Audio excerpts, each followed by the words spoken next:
Hey, welcome everyone to a review of the Sony MDRZX110NC headphones. Now, if you want to see the written version of this review, you can find a link to my website in the video description. Now, before we begin, I just want to clarify some things because these models actually come in 3 different types of models from Sony. It's a little confusing. So to clarify things, I'm just going to, for the rest of this video, refer to them as the 110NC just because it's easier. And this is the noise canceling version, okay? There's another version, which is simply just the 110. That's it. It has no noise canceling, no microphone, no nothing. I've also reviewed that. It's a much cheaper model than this one. A link to that review is in my YouTube channel.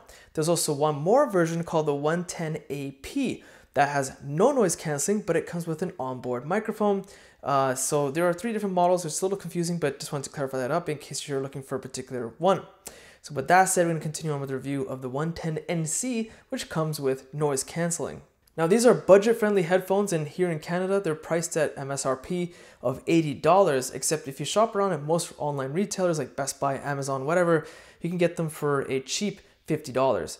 Now, in the United States, it's actually priced at $50 US, and that's the same price from Sony or retailers, which is kind of weird because the Canadian dollar isn't as powerful as the US dollar, but hey, whatever. Now, these are purely wired headphones. They do not support a wireless connection at all. The wire itself is a 3.5mm auxiliary cable measuring in about 47 inches, and the end of the cable is an L shape. Now, it's not really mentioned anywhere if it's a tangle-free cable design like some other Sony headphones come with, but in my experience, it works pretty well. It's not that difficult to untangle. One thing I want to mention is that when you buy them brand spanking new, if there's any tugs or shaking around on the cable itself, it doesn't distort or crackle the music. If you do buy these and you do notice that there's crackling in the music when the cable is being tugged on, that's because something has been damaged. In regards to accessories that come with the headphones, there's one AAA battery included in the box for noise cancelling mode, which I'll explain when I cover the noise cancelling mode itself. And of course, a plain adapter. For its design, not surprisingly, it's nothing special to look at. They're just pretty simple and plain.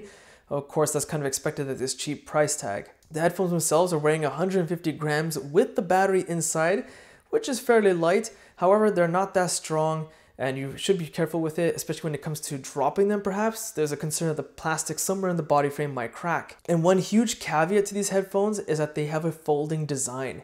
And anytime you have a folding design on any headphones, it always makes the frame of the headphones weaker than it should be.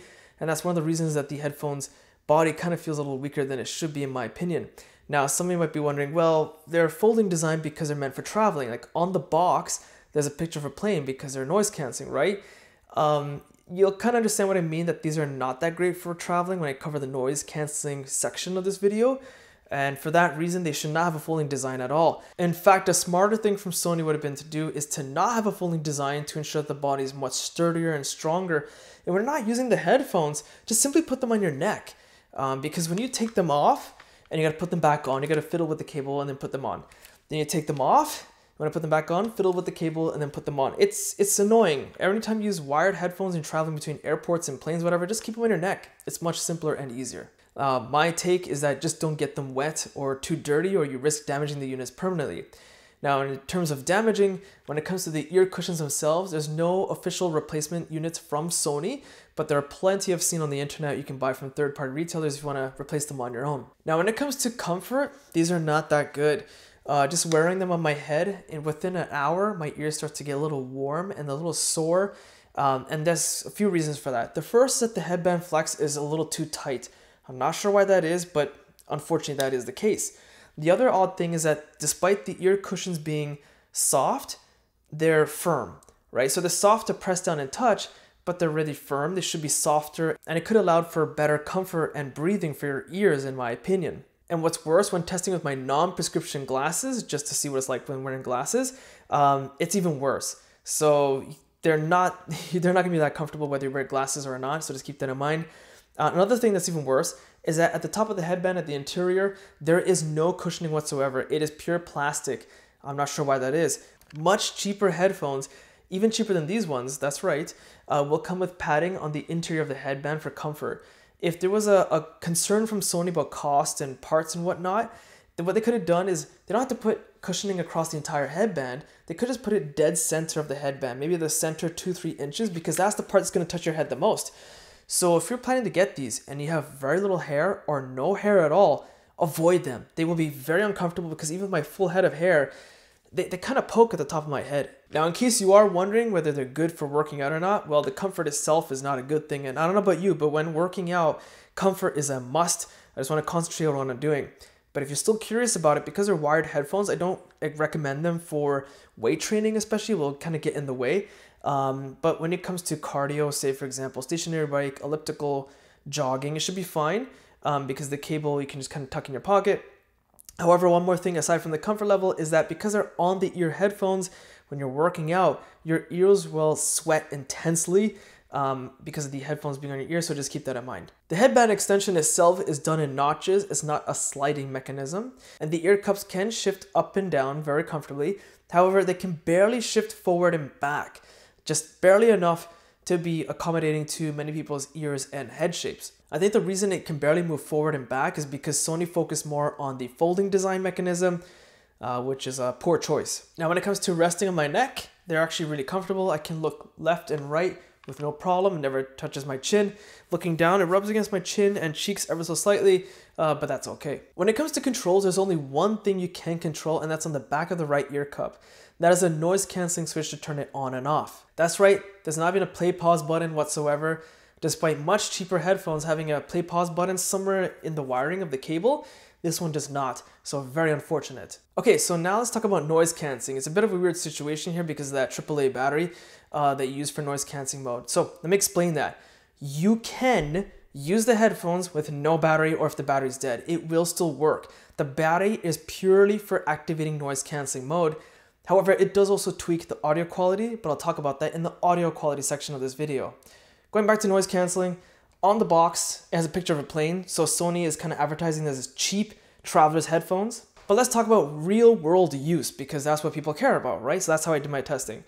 So there is active noise cancelling with the switch. When you turn it on, it'll try to cancel out noise. Now, when it comes to low humming noises, like say a car engine, if you're in a taxi, for example, or in a bus, for low humming noises, like those types of engine, it does not bad. It does not bad with, say, a car engine. But when it comes to higher pitch engine noises, like depending on where in the bus you're sitting, like next to the engine, it's gonna come through. Very cautious. Take these very cautiously when it comes to traveling. If this is what you're eyeing, it might not work that well for you. Now, in particular situations like traveling in a bus or a train where it's very likely people will be talking, these noise cancelling headphones are gonna do next to nothing. In my testing, even in a quiet environment where I had people talking in another side of the house, like the room next to me, just talking very casually, I could hear almost the entire conversation when no music was playing in the headphones. The noise cancelling will only try to target low humming engine noises. That's it. Here's the other bizarre thing when it comes to these headphones in noise cancelling mode. When you turn noise cancelling on, the music you're listening to gets louder. Your music will amp up in volume substantially. I could be wrong on this, I think Sony did that on purpose so that it gives you the illusion that more sound is being cancelled exterior wise than it is. But all you're doing is deafening your own ears. I highly suggest you spend a little bit more money and get something better. Now, in case you're wondering, hey, is noise cancelling actually worth it if you listen to news or a podcast often? Again, it depends on your scenario. If you wait at the train station or bus station often, or you travel on a bus and train and there's people talking a lot, it might be very difficult to hear what's being made out. You're gonna have to blast the volume on the headphones, potentially, to understand what is being said on that news or podcast. Now, when it comes to passive noise cancelling, so noise cancelling mode off and just wearing them over your ears because they're on your headphones, again, they don't cancel out that much. You can hear pretty much almost everything being said. Now, talking about battery performance, within the documentation included in the box and the instructions, is mentioned in very small writing that the battery is expected to last roughly 80 hours maximum. Except in my testing, yes, I did full battery drain testing, it lasted an average of 120 hours. I kid you not. But again, the noise cancelling isn't doing that much. It's amping up the volume slightly, and the noise cancelling function itself is almost useless, so it's not that surprising that the battery lasts that long. Now, the battery itself is inserted on the right of the ear cup. You just kind of have to press and squeeze the ear cup and then it'll pop out a flap, and that's where you insert the battery itself. In regards to a microphone, unfortunately there is not a microphone built on board.